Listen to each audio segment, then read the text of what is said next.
예, 국민 여러분, 저희가 왜 이 법사위 정상화라는 리본을 달고 국정감사를 하겠습니까? 지금 대한민국 법사위는 정말 비정상입니다. 저는 국회의 가장 본질적인 기능은 저희 국회의원들의 발언권이라고 생각합니다. 그런데 추미애 위원장은 지금 범여권 법사위원이 여권 법사위원 11명, 그리고 저희 국민의힘 법사위원 7명입니다. 그래서 수시로 발언권 정지시킵니다. 수시로 발언권 잘라냅니다. 태도 봐서 발언권 주겠다고 그럽니다.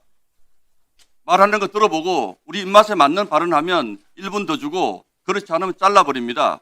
야당 의원들 이렇게 압박합니다. 여당 발언권 수시로 줍니다. 무제한 줍니다. 이게 지금 대한민국 법사위입니다. 그래서 저는 대한민국 법사위 비정상이라고 생각합니다. 이 발언권 반드시 돌려주시고 저는 다른 어떤 가치보다도 지금 우리 국정감사의 중요한 입법 내란을 지금 민주당이 저지르고 있고 과거에 미래에 저희 국민의힘 이 정권을 되찾아오면 추미애 위원장님 이제는 보수의 어머니가 아니고 보수의 할머니라는 자리로 올라갈 것이라고 저는 생각을 합니다. PPT 하나 보여주십시오. 1940년 나치 독일이 프랑스를 점령하고 저렇게 히틀러가 에펠탑 앞에서 사진을 찍습니다. 그 오른쪽 사진은 프랑스의 상징이라고 할 수 있는 국립묘지입니다. 그 국립묘지를 시찰합니다. 자, 다음 화면 보여주시죠. 1895년에 을미사변이 일어나면서 일본의 낭인들이 저렇게 대한민국의 왕후를 시해한 기념으로 기념사진을 찍습니다.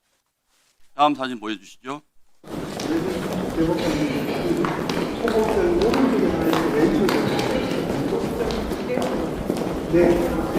이 화면 저희가 찍은 게 아니고 추미애 위원장님이 사랑스럽게 본인의 페이스북에 올려서 제가 법원 행정처장의 안내를 받아서 저렇게 대법정을 들어갑니다. 그리고 저 법대 위에서 사진을 찍습니다. 사진을 찍는 행위는 그 기관에 대한 모독을 스스로 자랑스럽게 생각할 때 사진을 찍습니다. 그리고 본인들이 저렇게 자랑을 합니다. 나치의 프랑스 점령과 뭐가 다르겠습니까 이게? 자, 고등법원장님. 자, 조용 좀 하세요. 김병 고등법원장님. 사법부는 선출 권력의 아래에 있습니까? 우열이 사법부는 선출 권력의 아래에 있습니까? 우열이 있다고 생각하지는 않습니다. 해준영 수원 고등법원장님. 사법부는 선출 권력의 아래에 있습니까? 그렇게 생각하지 않습니다. 오민석 서울중앙지법원장님. 사법부는 선출 권력의 아래에 있습니까? 저도 그렇게 생각하지는 않습니다. 김국현 행정법원장님. 사법부는 선출 권력의 아래에 있습니까? 예, 헌법에 적혀 있습니다. 그렇지 않죠? 네. 이원영 서울가정법원장님. 아래에 있습니까? 사법부가? 뭐 그렇지 않다고 생각하고 서로 기능적인 면에서 차이가 있다고 생각할 뿐입니다. 자, 정준영 서울회생법원장님. 선출 권력은 사법부보다 위에 있습니까? 앞에 다른 원장님들이 말씀하신 것과 같은 취지입니다. 예, 그렇습니다. 일반적인 상식입니다. 우리 판사님들이 지난 민주당이 사법부를 저렇게 침탈한 이후에 어떤 반응을 보였는지 화면 하나 보여주시죠. 이렇게 얘기합니다. 온 인생을 바쳐 법관을 한다는 게 무슨 의미가 있나? 너무 슬픈 날이다. 추후 현재 벌어지는 일을 기록한다면 10월 13일을 사법부 치욕의 날, 대한민국이 무너진 날로 기억해야 한다. 공개적으로 법관을 그것도 대법원장을 국회 정원대에 세우려고 하는 상황이 어떻게 일어날 수 있나. 더 이상 대한민국은 헌법을 갖고 있는 상태가 아닌 것 같다. 서부지법에서 판결에 불복해 법정에 난입하고 난동을 부린 사람들과 대법원장을 불러 세워 재판이 잘 됐느니 잘못됐느니 따지는 사람들 사이에서 본질적인 차이가 없다. 결국 재판 불복이라는 차원에서는 지금까지 다만 권력이 있느냐 없느냐를 차이만 있을 뿐이지 한 번도 없었던 일이 지금 벌어지고 있다. 다 읽어드리겠습니다. 사법부마저 발 아래 두려하고 그것이 여의치 않으면 모욕과 조롱을 통해 사법부의 권위를 깎아내리려 한다. 조희대 대법원장을 조요토미 히데요시라고 농락했습니다. 모멸했습니다. 멸시했습니다. 그리고 대법원을 찾아가서 이렇게 합니다. 저는 사법부가 도대체 이런 문제에 대해서 어떤 생각을 가지고 있는지 정말로 궁금할 수밖에 없습니다. 그러면서 저희 야당 의원들이 여기에 대해서 항의하려고 하면 입법 권력을 이용해서 입법부의 발언권을 제한합니다. 발언을 못하게 합니다. 지금 대한민국 법사위는 여권, 범여권 의원 11명, 저희 7명, 절반 정도는 발언을 제한당할 때도 많습니다. 그러면 이게 무슨 국정감사입니까? 사법부가 무너지기 직전의 상황에서 저희가 하는 이 엄중한 국정감사를 민주당 의원들은 과연 본인들이 잘못된 부분을 역사에서 지우기 위해서 오로지 이재명 대통령의 재판을 중단시키기 위해서 이렇게 하고 있는 건 아닙니까? 고등법원장님. 이 점에 대해서 어떤 감의 심정을 가지고 계십니까? 일단 그 헌법 기관 간에 서로 존중하는 자세는 필요하다고 생각을 하고 있습니다. 일선 판사들의 저 목소리에 대해서 어떤 생각을 가지고 계십니까? 각자 생각이 있을 수 있을 것 같긴 한데 방금 말씀드린 것처럼 헌법 기관 간에는 견제와 예, 그렇죠. 예. 중앙지법원장님, 2년 2개월 걸린 1심 재판, 이재명 대통령 선거법 1심 재판에 대해서 조희대 대법원장이 취임하고 난 다음에 선거법 633 원칙을 가급적 지켜줬으면 좋겠다라는 말씀을 하신 것은 기억을 하시죠?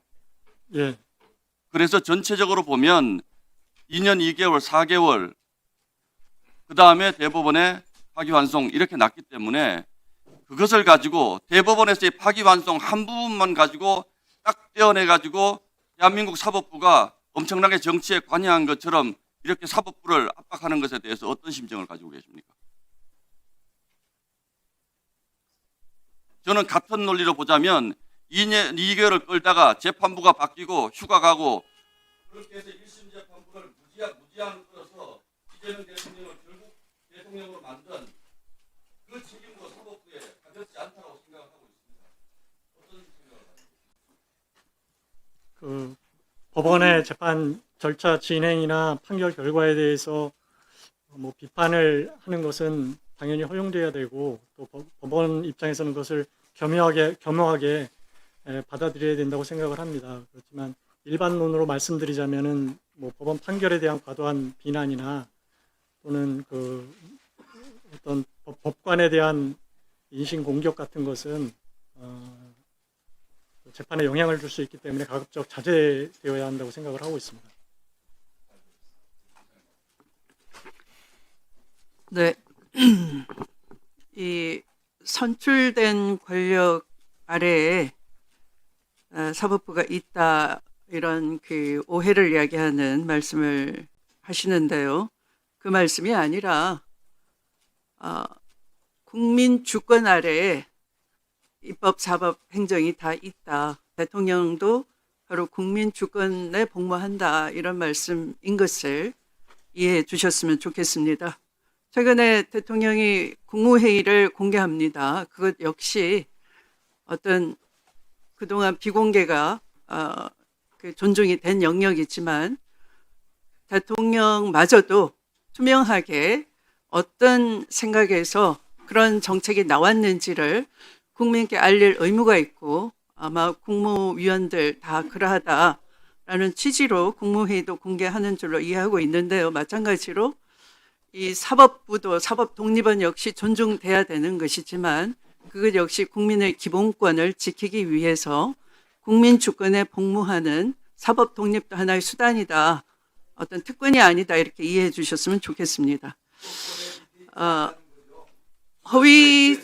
방금 우리 국감위원님들 한 분이 허위 사실을 너무나 당당하게 말씀하셔서 사실관계를 바로잡겠습니다. 대법정 현장 검증은 여야 모든 의원님들이 함께한 전심 식사 자리에서 천대엽 법원 행정처장께서 직접 건의하셔서 이루어진 일정입니다. 그 자리에 계셨던 모든 의원님들께서 당시에는 아무 이의 제기 없이 동의하셨음에도 이제 와서 나치, 친일, 대법원 침탈과 같은 자극적인 프레임으로 왜곡하고 있는 것은 심각하게 생각합니다. 이러한 정치 왜곡과 선동에 대해서는 깊이 반성하시길 바랍니다.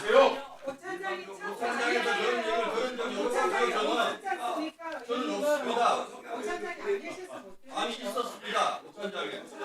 오찬장에 제가 있었습니다. 제 앞에 우리 강의가 그런 얘기 들은 적이 없습니다. 하셨잖아요. 의무백이 하지 마세요. 아니 오찬장에 제가 없었다는 얘기